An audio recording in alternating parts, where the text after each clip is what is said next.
एक बार कुछ रंगीन लुटेरे चीता तेजी से भागते हुए एक जंगल में आते हैं।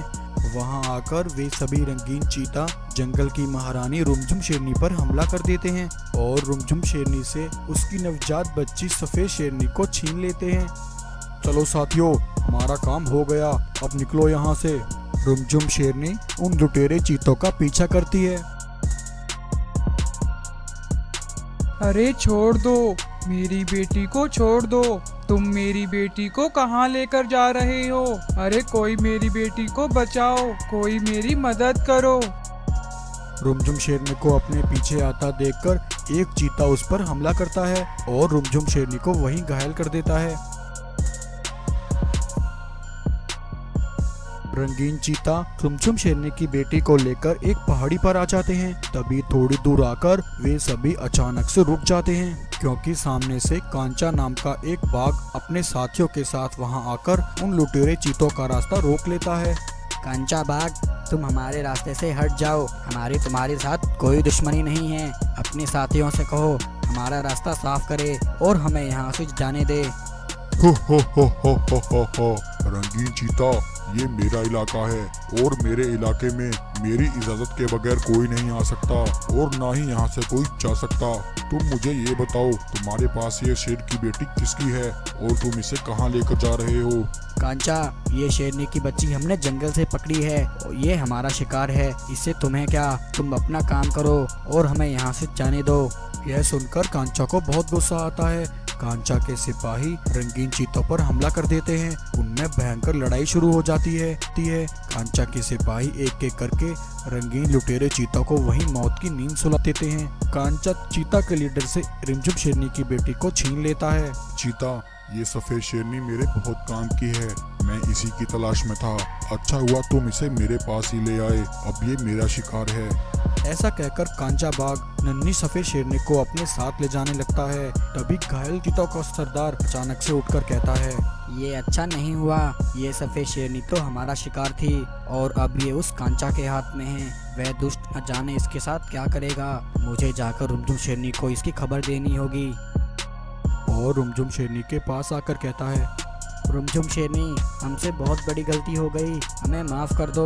हम तुम्हारी बेटी को सिर्फ शिकार समझकर अपने साथ ले गए थे, लेकिन रास्ते में एक दुष्ट कांचा बाघ ने हम पर हमला करके मेरे सभी साथियों को मार डाला और तुम्हारी नन्ही बेटी को मुझसे छीन लिया। तुम्हारी बेटी इस समय कांचा की कैद में है। यह सुनकर रुमझुम शेरनी हैरान हो जाती है और उसे बहुत दुख होता है। चीता, यह तुमने क्या किया? ये सब तुम्हारी वजह से हुआ है। तुमने मेरी बेटी को मौत के मुंह में भेज दिया। मेरी बेटी का जीवन खतरे में है, हमें उसे बचाना होगा। हाँ रुमझुम शेरनी, ये सब हमारी वजह से हुआ है। तुम जैसा कहोगी मैं वैसा ही करूँगा, चाहे इसके लिए मुझे मेरे प्राण ही क्यों ना गंवाने पड़े, लेकिन मैं तुम्हारी बच्ची को सही सलामत उस कांचा बाग से वापस लेकर आऊँगा। तब रुमझुम शेरनी अपनी बच्ची को बचाने के लिए चीता के साथ मिलकर एक योजना बनाती है और माचिस का एक घेरा बनाकर उसमें एक नकली सफेद शेरनी को खड़ा कर देती है और चीता को सारी प्लानिंग समझाती है। उधर कांचा अपने सिपाहियों के साथ नन्ही सफेद शेरनी की बलि देने जा रहा होता है।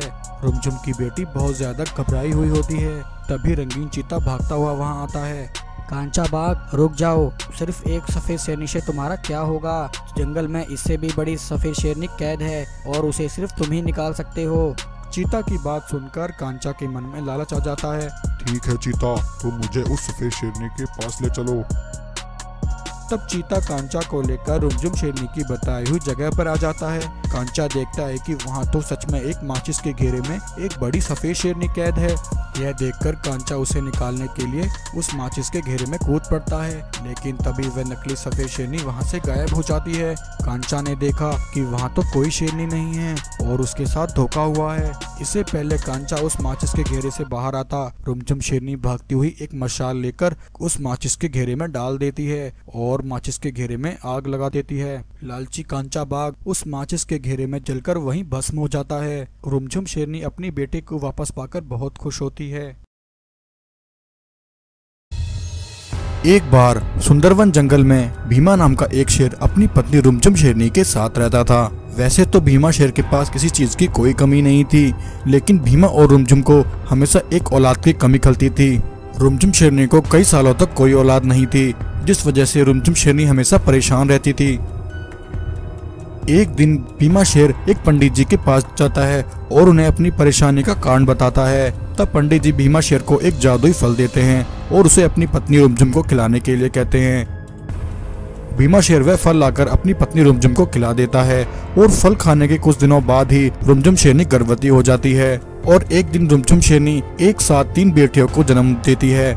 लेकिन बेचारी रुमझुम शेरनी का दुर्भाग्य, वह अपनी तीनों बेटियों को जन्म देते ही चल बसती है। भीमा शेर यह देखकर बहुत दुखी होता है कि वह अपनी तीनों बेटियों का पालन पोषण अकेले कैसे करेगा। यह सोचकर भीमा शेर बहुत परेशान रहने लगता है। लेकिन अब धीरे धीरे समय बीतता है। भीमा शेर अपनी तीनों बेटियों का अच्छे से पालन पोषण करता है। वहीं उसी जंगल में एक घमंडी और लालची काली नाम की शेरनी रहा करती थी। काली शेरनी भीमा और उसके परिवार से जला करती थी। वह हर रोज भीमा शेर को उसकी बेटियों को जंगल में घुमाते हुए देखा करती थी और मन ही मन उसकी तीनों बेटियों को मारने का प्लान बनाती थी।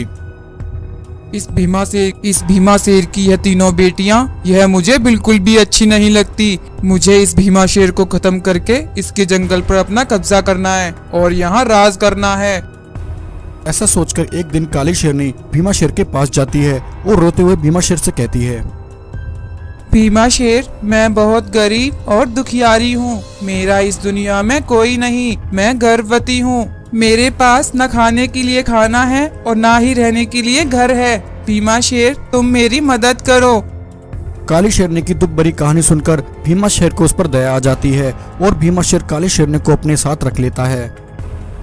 काली शेरनी भीमा शेरनी की बेटियों के साथ शुरुआत में बहुत अच्छा बर्ताव करती है और उनका अच्छे से ख्याल रखती है। कुछ दिन बाद काली शेरनी एक बेटे को जन्म देती है। काली शेरनी भीमा शेर के सामने उसके तीनों बेटियां और अपने बेटे सभी का अच्छे से ख्याल रखती है। काली शेरनी के इस बर्ताव को देखकर भीमा शेर बहुत खुश होता है।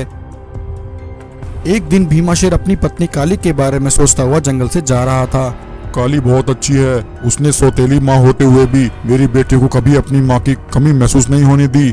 मैंने उससे शादी करके एक अच्छा फैसला किया। भीमा शेर मन ही मन ये सब सोच रहा था कि तभी कुछ शिकारी बाघ मानव भीमा शेर को घेर लेते हैं और भीमा शेर पर हमला करके उसे वहीं जान से मार डालते हैं। थोड़ी देर में काली शेरनी वहां आती है। काली शेरनी भीमा को मरा देखकर बहुत खुश होती है। दरअसल वे सभी शिकारी बाघ मानव काली शेरनी के ही सिपाही थे।